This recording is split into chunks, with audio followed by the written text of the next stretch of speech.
น่าแต่ยังน้อยว่ามาขวดห้องแล้วเอามาซนกัน ตัวเองกิน เนาะ เนาะ กี้น่ะกับแมงคามนี่คือกันเลี้ยงเอามาซนกัน โอ้มันคามตุ่มมันไงมันหนีบป่าญี่ปุ่น มันหนีบงัด หนีบบงงับ นี่ งัด งับ คนควายอยู่ไหน เออ ร้อยแสน พอดีคักเว้ย ธรรม เออ ชาติ ไม่น่า แน่ อ เล ยู่ ย สาบ้างอะเล่นนี่น่ะ ถ่ายแม่สีมือว่านแห่แล้วถ่ายเอาตอนปลาปิ้งเห็นไหม เอาก็แม่นเอาตอนว่านแห่กันยังถ่ายตอนเย็นนี้แหละปลาว่านแห่มาสิปลาว่านแห่นี่น่ะ ปลาวานแห่นี่สีมือล้วนๆ เอ เนาะ อ อันนั้นมันพ่อครัว เซฟโรเล็ก เซฟโรเล็ก มา เซฟของแท้เลยโอ้นี่แมงสอนเนาะนี่ถูกโลละ150,000ดอก ได้แซ่ตลอดเลย 150,000บาทนี่ เคลียร์ไปย้ำได้เห็นได้เคลียร์เพื่อได้แซ่เพื่อนตลอดเลย มื้อหน้ามีรายได้อยากจะเลี้ยงดอก แต่ว่าเดี๋ยวนี้ยังบ่ทันผ่าน ปล่อยเฟือไปแล้วเอากระเบินเมื่อสิบ โอ้เขาสร้างเพื่อสิได้เขา เป็นเรื่องง่าย เพื่อเขาสิรวย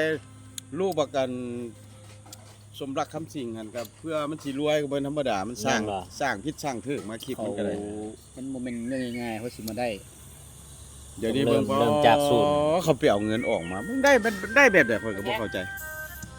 มันก็มีวิธี เขาถ่าจะบ่เมื่อย ทานเอาใส่อีกรถทาน ส่งเขาดิ อะไรแล้วมาแล้วมาเอาเบียร์ไหม พอ ใช่ พอ เบียร์นะ ไอ้น้องไหม เอาผู้หนึงมันอ้ายอ่ะผู้หนึงมันน้องชายอ่ะ ไอ้ อ้ายป่ะลาวบ่มามื้อนี้ โอ้ยกินอยังไง แม่นบ่ ไข่ก็กินหมดนั่นน่ะ นั่งเนี่ยก็กินอยังไงเนี่ย ทานอยู่ได้ใส่หงนั่นแหละ ผู้อันค่ายสิ้นมูลมันเมียลาวอ่ะ บ่แม่นเมียบักเซ่อ แม่ ยู่ น ลุม ว่ะ พุ่นเขาอยู่ลุมเขามาเซาห้านแล้วขาย เออ ซื้อวางขาย เห็นนั่น อยู่ห้ ขาย เร สิ้นมูตลอดเลย มาวางขายอยู่ห้านเรา เพราะว่าเคยไปซื้อน้ำลาวอยู่ มื้อว่านเพิ่นก็ซื้อโลนึง แม่นบ่ เวลาเรา ซื้ออันสิ้นมูมันมีแต่สิ้นมูแล้วเนาะ คันอยากได้งัวก็ต้องได้สั่งเอาถ้าอยากได้งัวอยากได้ชุดลาบเด้อที่สั่งไว้สั่งเราไว้ให้ เอ้าสกายมากกับแผ่ โอ้ปัน ไอ้ นี้ พวก ธรรมศาสตร์เด้อนี่แซ่บในแมงซ่อนอันนี้นะ ตั้มอะไรเขาสิเห็นอยู่หู้อยู่บ่ เห็นดูนี่ ตั้มอะไรย่างเขาบ่ฮู้ ถ่ายทางหน้าได้นี่ถ่ายทางหน้าเลยนี่บ่ได้ถ่ายทางหลังเลยยกโป้กันไปเลยเฮ็ดให้มันคักได้ไหมให้มันมีซีซั่นในตัวนะ อาเบียร์ได้บัดนี้ สร้างตลอดไปมันหักยามใดมันประสบผลสำเร็จแล้วห้วยเป็นเงินรู้ได้ คันมีอันนั้นก็สิเลี้ยงดอก สมมุติว่า บ่แล้วเขา ผู้ใด เปิดช่องเขาเองแล้วมันก็ได้รู้แล้ว ผู้ใดอันกดไลค์กดแชร์นะแต่ว่าอันตอนหนึงอันลงอันเลขนี่นะแล้วมันทึกจำกัดล่ะนี่มันบ่ให้เปิดอันสร้างรายรับแบบอันมันทึกจำกัดแล้วนะมันแบนแล้วนะ อ๋อมันต้องได้เปิดช่องเป็นทุกอย่างเปิดช่องได้เสียค่าเปิดช่อง เอาให้แสงเอา เอ นะ อก็ ช่อง เปิดแล้วเรียบร้อย มันแข็งแล้ว เชื่อมต่อบัญชีธนาคารเรียบร้อยหมาแล้ว เอ๊ะก็ได้แหละมีรายได้แหละ บ่แต่ว่าการพูดเราต้องระมัดระวัง นั่นแหละ คันผิดกฎของ Facebook แล้วเนี่ยบ่ได้มันแบนเลยแบนเลยได้สร้างเฟซใหม่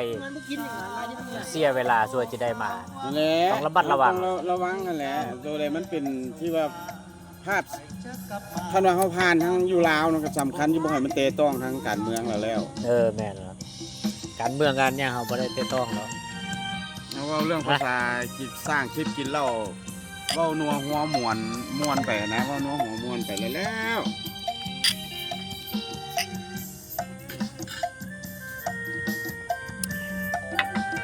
มันมีกฎของมันเด้กฎอัน Facebook กับ YouTube มันน่ะ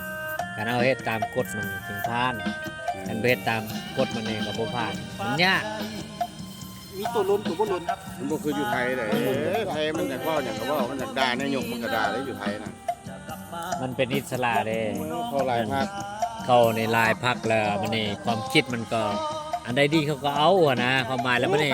สกายยากเข้าลืมบอก ความรู้เขาก็แบ่งปันให้กันฟรีอะนะเขาบ่ได้อันมันเป็นความลับหยังอะนะแล้วมันนี่มันก็เจริญไว้อันบอก คัดม้าบ่นี่ ยังไทยอยู่ได้นี่ไปเว้าเรื่องนี้มันเตะต้องเขาบ่ได้นะ คัดเมืองเลยบ่นี่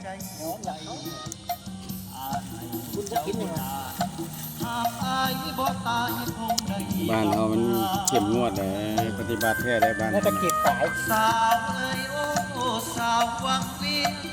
เสียงนี่คือเสียงทอนเหนืออยากกลับมาเป็นคู่น้องสาว เอาใบให้เลยแม่ เ เอาไม่เลย ก่อ นะ นแก้วกับง่ายเนี่ย แค่น่ะ บ่เปลืองเบียร์กินน้อยเมาน้อย กับลังกับพอดีคันเจ้าเสียมให้อีกอ่ะบ่ยากนะ ปลานินธรรมชาตินี่ใหม่ๆสดๆร้อนๆเนาะ หวานเมื่อกี้ โอ้ นี่แหละ ได้แมงซ่อนเนี่ยนะนี่โอ้ราคาแพงเลยนี่ช่วยจะได้กินธรรมดาเลยนี่ ร้อยโลแสนห้าซ้ำปลา เวลามันดูดไปนี่เป็นท่านเนาะคือบันไดเนาะมันไป โลนึงซ้ำปลาเพาะพุ่น มันดูดอันขี้ทราย เจ้า นะ มามื้อไหนแดง ดูดขี้ทรายอะนะเป็นท่านไปอะไรมันบอก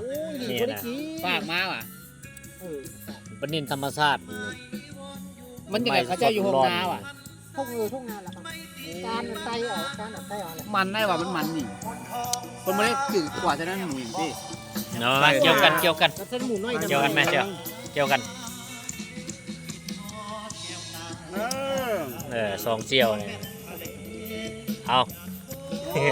เอาเอ็ดเลยกินเลยเอา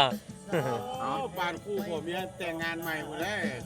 ห้องคอเบียร์ ส่งความรอกันแม่โอ้อยากได้ส่งพวมมันเด้เนาะ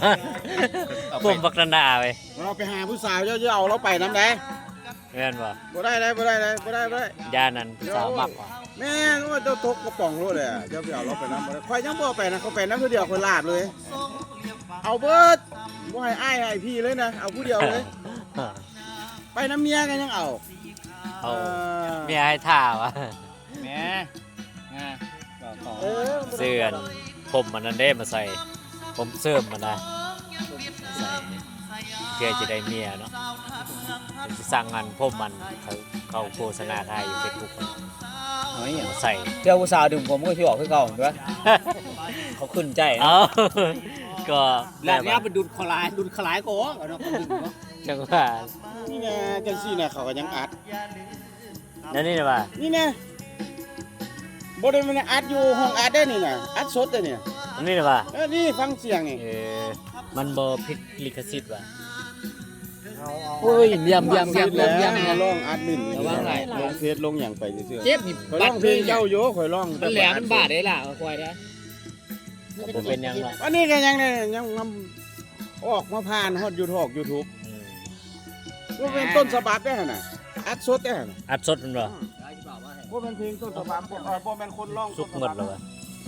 เสียงลือบ่นั่น แย่ตรงนี้ เตาละล่านี่ก็ แล้ ได้ วจะให้เข้าสกายเดี๋ยวที่ มีหยังอันนี้ ยามกิน หมดละ รถถึงน้อยน่ะเดี๋ยวท่าสมัยเขาถึงน้อยคือกันหรือวะ